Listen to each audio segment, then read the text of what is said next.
अस्सलाम वालेकुम जी। हम सिंप्लेक्स मेथड में हमने उसके क्वेश्चन किए, उसकी डेफिनेशन को देखा, ऑपरेशन रिसर्च।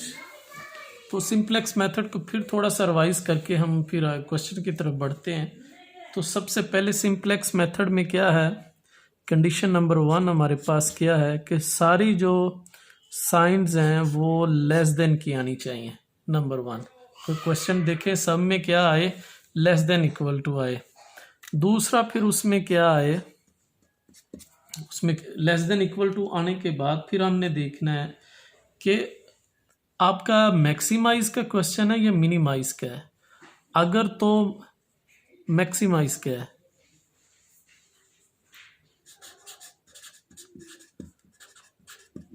मैक्सिमाइज का क्वेश्चन है, अगर तो मैक्सिमाइज का क्वेश्चन है तो फिर हमने क्या बातें याद रखनी है। नंबर 1, एक के सी जे माइनस जी जे वो हमारे क्या आने चाहिए, लेस देन इक्वल टू 0 आने चाहिए।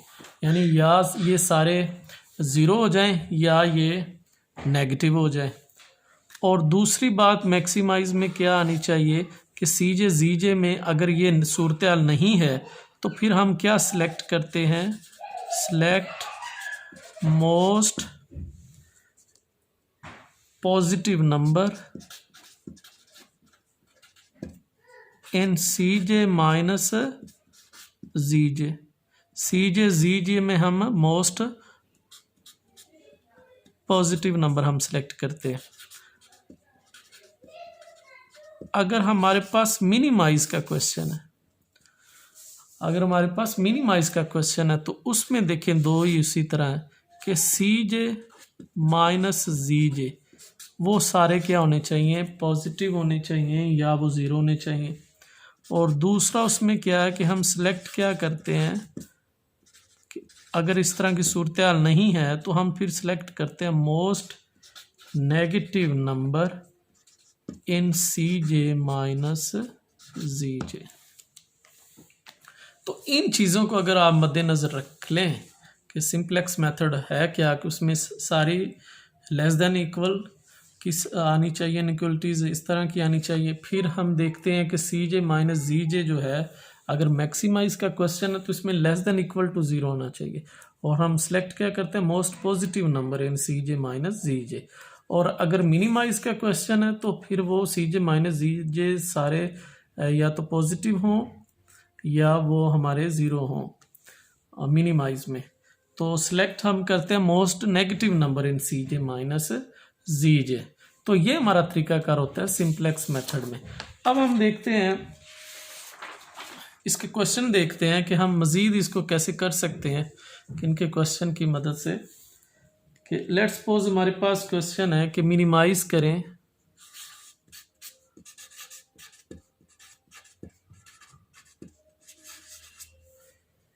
Minimise z is equal to x1 minimize में अगर लेट्स सपोज कोई लेस देन इक्वल टू वाली कोई साइन नहीं है तो आप उसकी उस जैसी साइन बना लें। यानी आप फिर माइनस से मल्टीप्लाई करके उस इनइक्वलिटी को चेंज कर दें।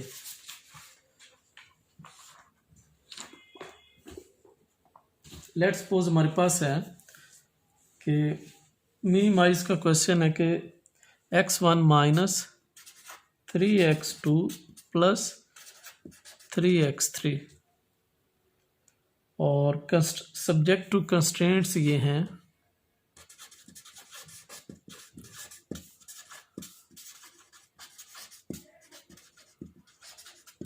कंस्ट्रेंट हमारे पास ये हैं 2x1 minus x2 plus 2x3 less than equal to 7 और 2x1 plus 4x2 greater than equal to minus 12 और minus 4x1 plus 3x2 plus 8x3 less than equal to 10। अब इसमें क्या है, अगर आप गौर करें तो हमारे पास तो ये ग्रेटर देन की साइन आ गई, तो आप फौरन उसको माइनस से मल्टीप्लाई कर लें। माइनस के मल्टीप्लाई करने पे ये ग्रेटर देन वाली लेस देन में कन्वर्ट हो जाएगी। अच्छा, ये नहीं हो सकता सिंप्लेक्स में कि ये नेगेटिव भी हो इस साइड पे, राइट साइड पे ये -12 भी हो और ये इनइक्वलिटी की साइन इस साइड पे भी हो। तो ये सारे जो हैं ये कांस्टेंट जो हैं ये पॉजिटिव आने चाहिए, ये दूसरे अल्फाज में ये देखें ये पॉजिटिव आने चाहिए। अगर कोई नेगेटिव है तो उसको पॉजिटिव बना लें। पॉजिटिव कैसे बनेगा, क्या माइनस के साथ मल्टीप्लाई कर लेंगे। तो इस तरह से हम इसको कर सकते हैं। यानी अगर हम इसको सॉल्व करें तो हम इसको लिख सकते हैं z is equal to x1 minus 3x2 plus 3x3 0s1 plus 0s2 plus 0s3, क्योंकि 3 इनइक्वलिटीज थी और 3 स्लैक वेरिएबल्स आ गए। स्लैक वेरिएबल्स को आप कुछ इस तरह से समझ लें जैसे हम कहते हैं नो प्रॉफिट नो लॉस। तो इसी तरह ये स्लैक वेरिएबल होता है कि ना को प्रॉफिट है हमें ना को हमें लॉस है, तो हमने इंट्रोड्यूस करवा दिए हैं। समझ रहे हैं बात को। तो आपके अगर स्लैक वेरिएबल की डेफिनेशन आती है तो आप उसमें यही करेंगे कि एक a variable which is not give us profit not loss is called slack variable. तो ना ये इससे हमें कोई फ़र्क पड़ता है, नुकसान ना होता है, ना हमें इससे कोई फ़ायदा है। तो ये हम इसमें हम इंट्रोड्यूस करवा देते हैं स्लैक वेरिएबल्स। अब उसके बाद हम इनइक्वलिटीज़ को लिखते हैं। अब इनइक्वलिटीज़ को सब्जेक्ट टू कंस्ट्रेंट्स हमारे पास होगी 2x1 minus x2 plus 2x3। अब यहाँ पे आप इंट्रोड्यूस करवा देंगे s1 इज इक्वल टू 7 और ये हम मल्टीप्लाई कर देंगे माइनस के साथ, और माइनस के साथ जब मल्टीप्लाई करेंगे तो ये इनइक्वलिटी अब बन जाएगी -2x1 माइनस 4x2 और आगे हमारे पास x3 तो है ही नहीं, तो उसको आप लिख सकते हैं 0x3 plus slack variables s2, और क्योंकि माइनस के साथ मल्टीप्लाई कर दिया तो इनइक्वलिटी की साइन भी बदल जानी थी और ये जो -12 है ये +12 में कन्वर्ट हो जाना है। और इसी तरह से -4x1 plus 3x2 plus 8x3 और तीसरा हमारे पास जो स्लैक वेरिएबल्स है वो इंट्रोड्यूस करवा लेंगे विच इज़ इक्वल टू 10। तो हमारे पास ये इस तरह से इनइक्वलिटीज़ आ जाएंगी। और फिर हमने वो बनाना होता है टेबल, सिंप्लेक्स टेबल बनाना होता है। उसकी मदद से फिर हम वो सारा अपना तरीकाकार करते हैं। जैसे कि हमने क्वेश्चन ये पहले स्टडी किया हुआ है। अब इसमें हम क्या देखते हैं, हम सबसे पहले नॉन बेसिक वेरिएबल्स जो हैं उनको पुट कर लेते हैं, x1 x2 x3 इन सबको ज़ीरो लेट कर लेते हैं। जब आप ज़ीरो लेट करेंगे आप अपने इक्वेशंस में ये पुट करेंगे, यहाँ पे भी इन तीनों की वैल्यू 0, तो s1 7 आ जाएगा, s2 12 आ जाएगा, s3 जो है वो 10 आ जाएगा। तो वी गेट हमारे पास क्या हो जाएगा, s1 हमारे पास 7 आ जाएगा, s2 हमारे पास 12 आ जाएगा और s3 जो है वो हमारे पास 10 आ जाएगा। तो हमारे पास ये तीन जो है ये इक्वेशंस स्लैक वेरिएबल्स आ जाएंगे हमारे पास। फिर उसके बाद हमने करना ये है कि सिंप्लेक्स टेबल बनाना है। सिंप्लेक्स टेबल बनाना है तो उसको लिखने का तरीका आना चाहिए कि हम कैसे उसको लिख सकते हैं सिंप्लेक्स टेबल को।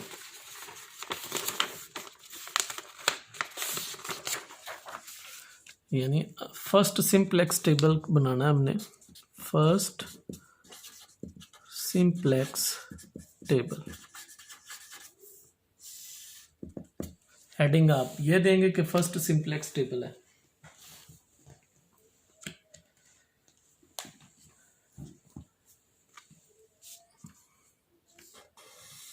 यहाँ पे हमारे पास आ जाएंगे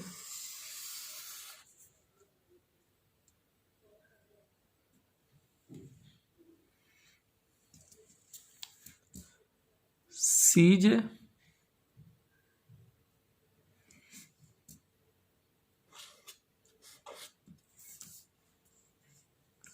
और ये आ जाएगा CB, और ये Z आ जाएगा। और Z में जो वेरिएबल्स हैं वो हमारे पास आ जाएंगे, x1 है, x2 है, x3 है, फिर slack variables s1, s2, s3, वो जितने भी वेरिएबल्स हैं वो आप उसको इंट्रोड्यूस करवा लेंगे। और Cj में आप कोफिशिएंट्स आ जाएंगे Z के, और Z में अगर आप कोफिशिएंट्स उसके देखें तो हमारे पास जो Z में कोफिशिएंट्स हैं ये रहा आपके पास कि 1 है, -3 है, +3 है, तो आप वो यहाँ पे लिखेंगे 1,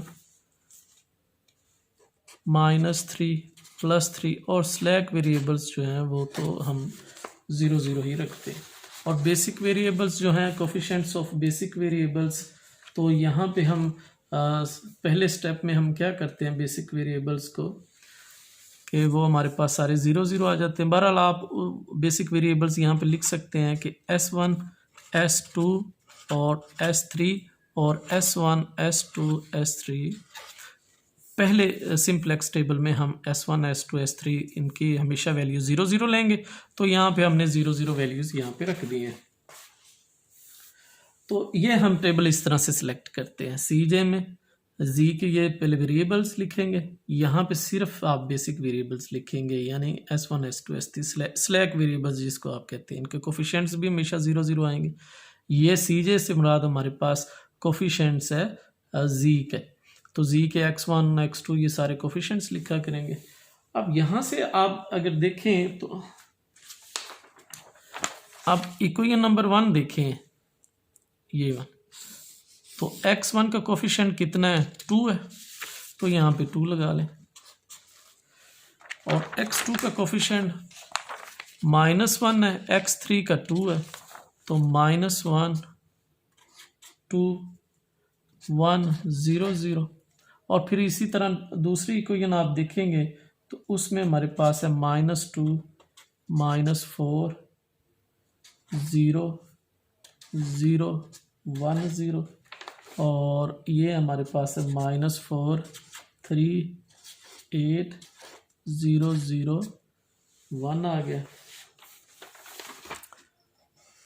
और यहाँ पे हमारे पास आ जाएगी, यहाँ पे हम वैल्यूज़ रखते हैं b की, यानी राइट हैंड साइड की, वो वैल्यूज़ लगाएंगे। और यहाँ पे हम लगाएंगे लीस्ट रेशियो, जिसको हम थीटा कहते हैं, b/kc, की कॉलम जिसे बोलते हैं।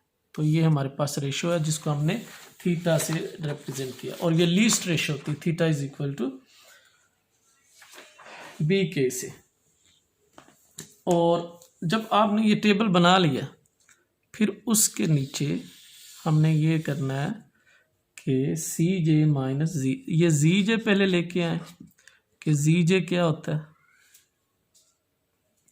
Zj हमने इनको मल्टीप्लाई करना होता है, यानी इस मेंबर को इसके साथ मल्टीप्लाई करना है, प्लस इसको इसके साथ, इसको इसके साथ, फिर इसको इसके साथ, फिर इसको इसके साथ, फिर इसको इनको फिर ऐड भी साथ करते जाना, इसको इसके साथ मल्टीप्लाई, प्लस इसको इसके साथ, इसको तो आप सारे देखेंगे कि ये 0 की वजह से ये सारे पहले स्टेप में 0 0 ही आ जाएंगे।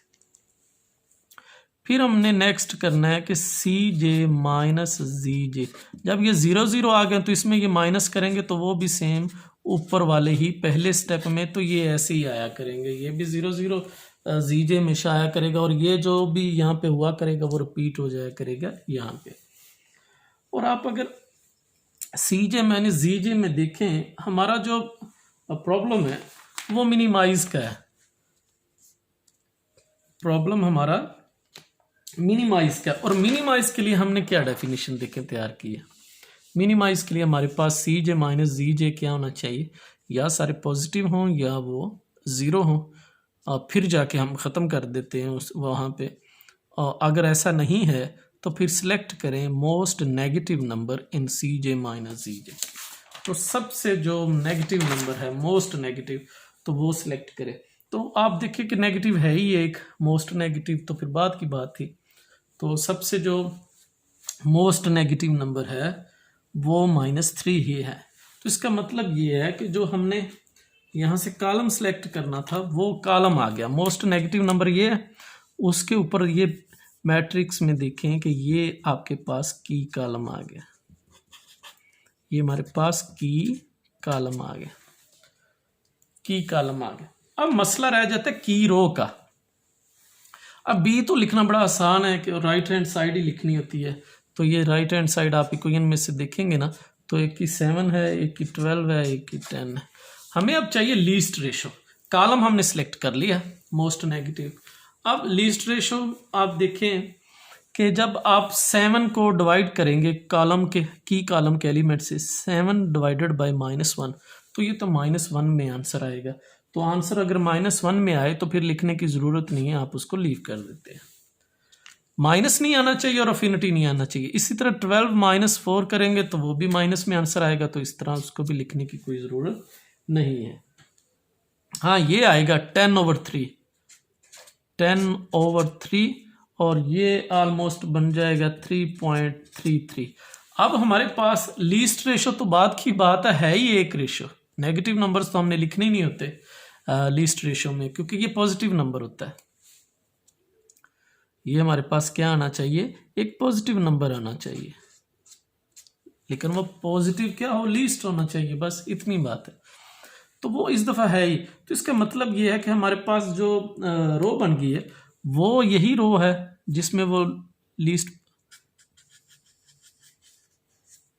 लीस्ट हमारे पास जो रेशो आई हुई है, तो ये हमारे पास लीस्ट रो हो गई है, की रो जिसे कहते हैं KR।